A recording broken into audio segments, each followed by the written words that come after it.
Hey, Greg. Thank you. Hey, Bret. Hey. Great to be here. Well, Bret, you can see he's smiling because Stanford beat Cal this year, so. It's been a minute, but we have the axe. So I have a ton that I want to talk to you both about, both what you all are up to, but then also you both have such an interesting lens on this moment. And I think it is really important to talk about where we are in this moment. So we'll get there in a sec, but I want to remind people what you are up to now, and you guys are doing some new things. So at Sierra, you're building agents that companies can use to interact with customers. You guys, we reported you were like close to giant funding, and then you hit 100 million in revenue. What's happened in the year since we saw you last?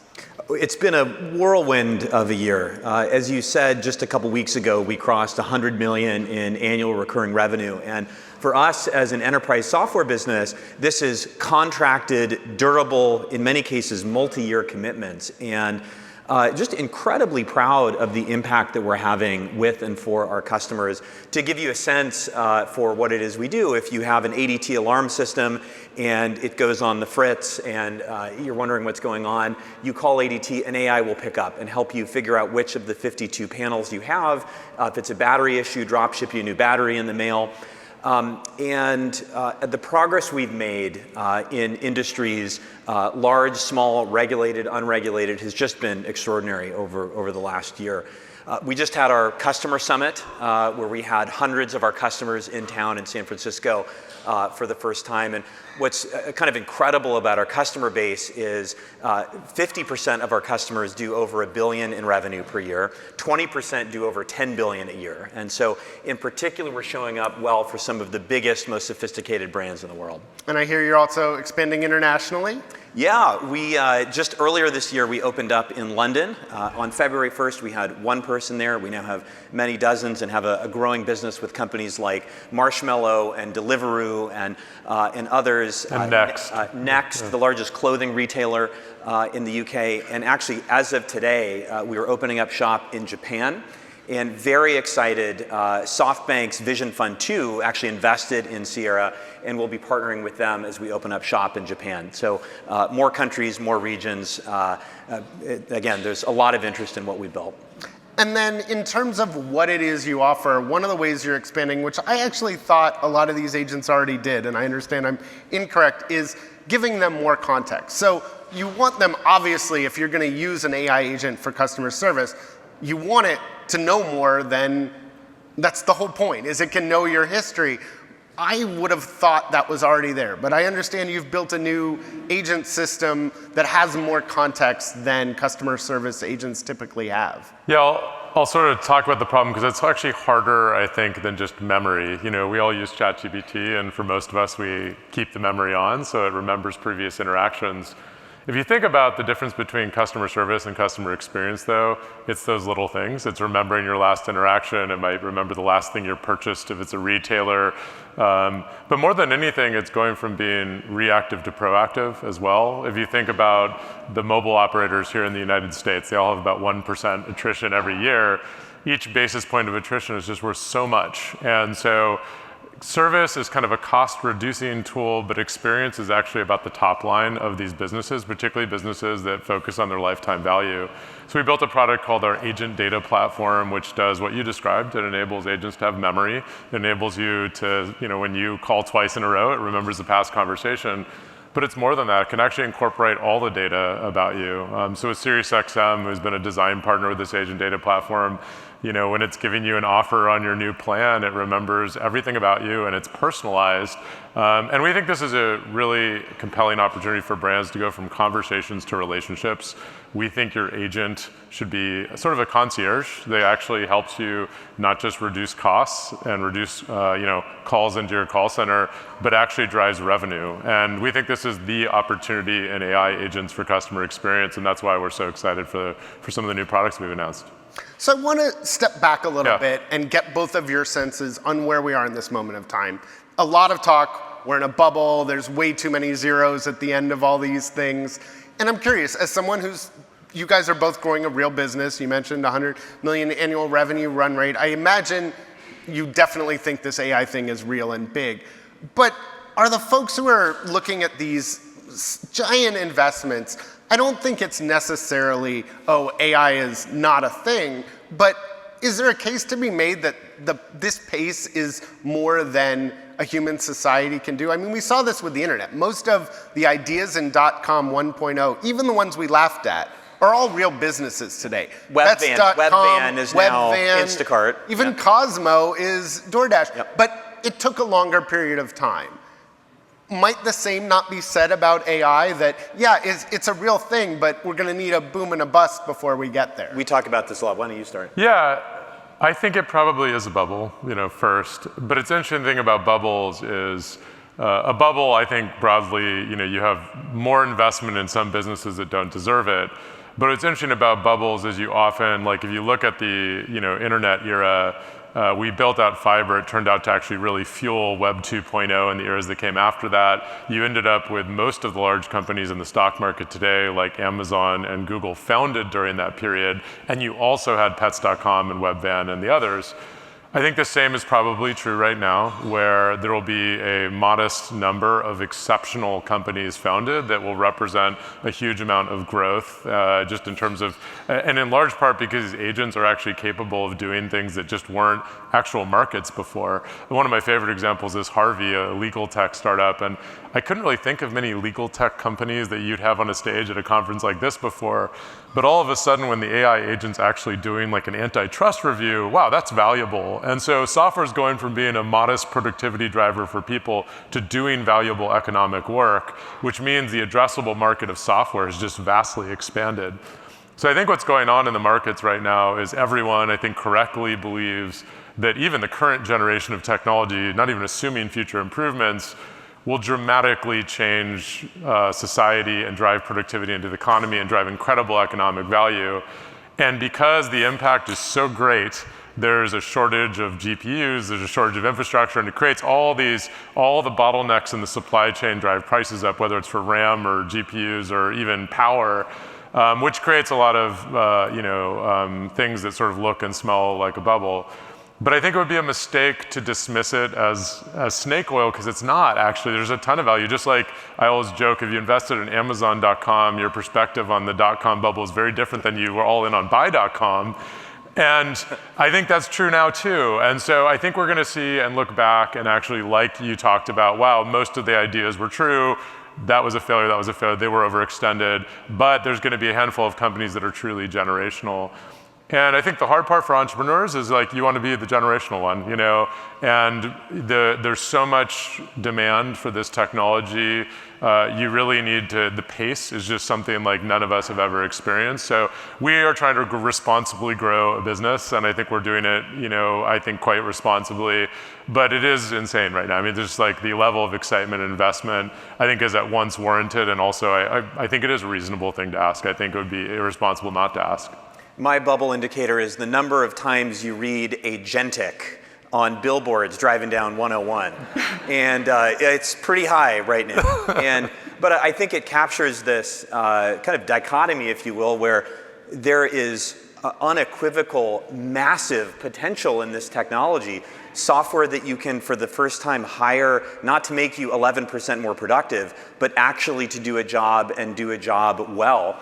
That has never existed before. There's so much opportunity in that. And yet, boys, there's a lot of agentic on those billboards.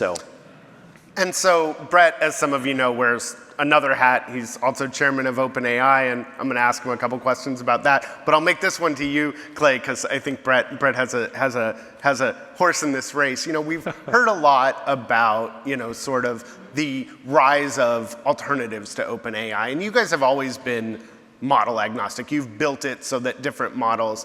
What is your perspective on, does OpenAI have this massive lead? Are there a bunch of credible candidates? How do you think about that? And then we'll let Bret give a rebuttal. First of all, to your point, from the outset, we've built Sierra to be flexible across models, knowing that just the pace of change is so high that you need to be able to adapt and incorporate the latest and best technology. I think there's perhaps a inappropriate level of focus on benchmarks and what score on the International Math Olympiad did this or that model get. I think more practically, it's what's the performance of the model? There's price, latency, performance trade-offs. Different models have different characteristics there. And then also the support that you get from these organizations in optimizing your system for them. And so each of them, whether it's the GPT family of model, Gemini family of model, Claude family, they each have their strengths. And one of the fun things for us is building the tools to be able to figure out, like we could use this one in this way for this thing. To answer your question directly, OpenAI is just an exceptional frontier lab and continue to do exceptional work. My alma mater, Google, where I was for 18 years, the latest Gemini models are extraordinary. And we're excited to have better and more powerful Lego bricks to build with seemingly each week and each month. And that seems to be part of the sense too, is it's not that one company or the other, it's just that every couple months you get things that weren't possible that suddenly become possible.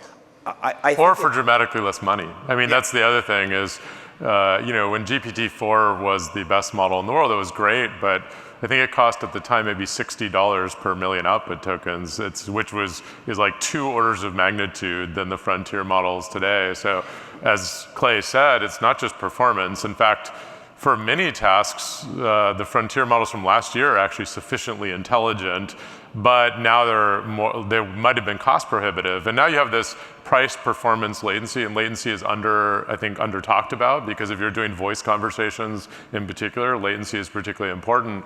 So I think a little bit of, at least for an applied AI company like Sierra, I think of models almost like databases. There's not one database that everyone uses, or even one type of database. If you want, transactional databases, you use one thing. If you want one for analytics, you use another. I think under the hood, we use what's called a constellation of models, and many of them, you don't need to drive a Ferrari to the grocery store. There's you can use much more modest parameter count, much more sort of purpose-built models for a lot of different tasks. And I think that is sort of the domain of applied AI, is really using these models as pieces of infrastructure. So when you put on your other hat, when you're, I can't imagine how OpenAI board meetings even work. They sound fascinating. I've heard some interesting things.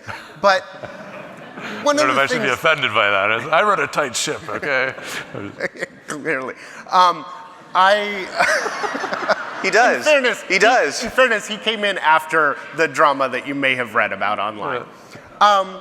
But I'm curious, how do you look at something when you guys are talking about, we need, again, it does seem like there's a new zero every time I talk. How do you even begin to have a rational conversation around how many $1 trillion of infrastructure investment is needed? How do you think about the discussions of, it seems to me that the ambition is always growing, and sometimes that can be a good thing. We've talked a lot about Amazon, and I think one of Amazon's great strengths was they were always 2 steps ahead of the competitors. When people thought they were a bookstore, they were an everything store. When people thought they were an everything store, they were a web services company, and on and on. So, but I'm curious, how do you begin to make sense of it? How do you have a rational discussion around such a, something that's hard for most of us to comprehend? Well, let me start with one thing that Clay mentioned, which is important, which is OpenAI is a mission-driven frontier research lab. Our mission is to ensure that artificial general intelligence benefits humanity, and we are trying to create AGI. And so one of the things we think about, which is obviously the economics matter, and I will answer your question, though, is what are the prerequisites to AGI? And we really believe that having the world's biggest computer is an important input to do so. And both training and inference, especially with the new reasoning models, I think inference time, compute has become increasingly important. And then similarly, when you think about benefiting humanity, I think obviously there's things like safety, which are quite important. But the other side of that's more the Hippocratic Oath, do no harm. But the other side of it is how do you distribute this technology to everyone in the world? And that also requires a lot of compute, and efficient compute too, just because to enable a free tier of ChatGPT, which is very mission aligned, you need to do this efficiently. So one of the weird things of reframing your question is how much intelligence can the world consume? And I'm not sure I even know the answer to that question. But on the discussion about how much to invest, ChatGPT has grown faster than any consumer service in history. I think the revenue growth, both with ChatGPT, the API business, enterprise business, it's awe-inspiring. So we think a lot about how to responsibly deploy capital so that we have the world's biggest computer, that we can be the frontier lab that is creating this truly once-in-a-generation technology, once-in-many generations technology. And also, ensure that we have a business to sort of back it up. But as you said, because the numbers are growing at unprecedented rates, it's hard to know how to extrapolate from there. So I'm not saying we make all the decisions perfectly, but we think about this a lot. I mean, this is all we really think about. But I really believe in the economic value that will be driven by this technology, and I think a commercial model follows from that. If you just look at the rise of products like Codex and even ChatGPT's like consumer services, I've never seen anything like it. There's dangers to extrapolating from, too aggressively from this data. But I also, as I think Clay articulated well, these agents are providing unprecedented economic value, and I really believe in the business. And obviously, you need capital in all sorts of new ways. The company's been very creative in finding new types of ways of partnerships, finding new ways. Sam has said one of those is probably going public at some point. I read that Anthropic's seeking to do it maybe as soon as next year.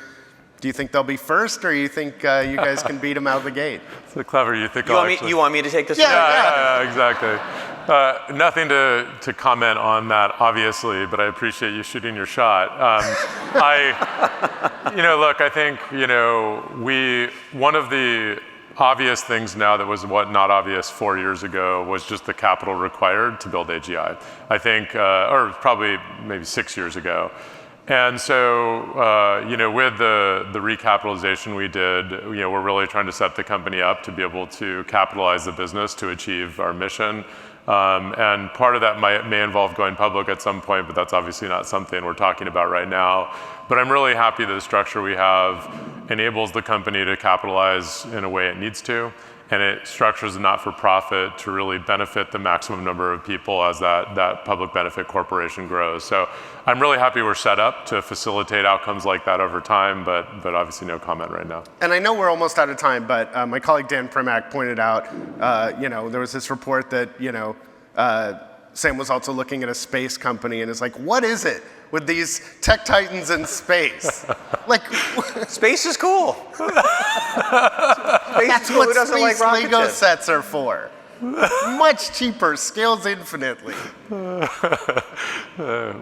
can you not? I mean, actually, it's so funny you say that. Like, for most of us into computers, it says the final frontier. It's also really interesting that everything from the data centers in space, it's really interesting. Space has become increasingly relevant to a lot of different industries, telecommunications, data centers. So I can't comment on that, but I do think it's very exciting to look at the innovation in space compared to a decade ago. I think it's incredibly positive for many industries, well beyond just putting satellites into orbit. Space is cool? Space is amazing. I think it's easy to lose sight of what's happening. We have reusable rockets that can land themselves, cars that can drive you around San Francisco, computers that can talk and make videos of anything. It's like, this is ridiculous. It's like we've compressed 100 years of great science fiction writing into like the last 5 or 8 years. It's extraordinary. It's like so cool to be alive right now. And yes, space is cool. So I was going to ask what jobs created, but we're out of time. But I guess the new job was science fiction writer, because we've done all the things. Well, I love talking to you both. I hope this is going to be an annual tradition. Would love to see you back. Please, if you'll have us back, awesome. please. Thank you so much. Thank you so much, Ina. Great to see you. Thanks.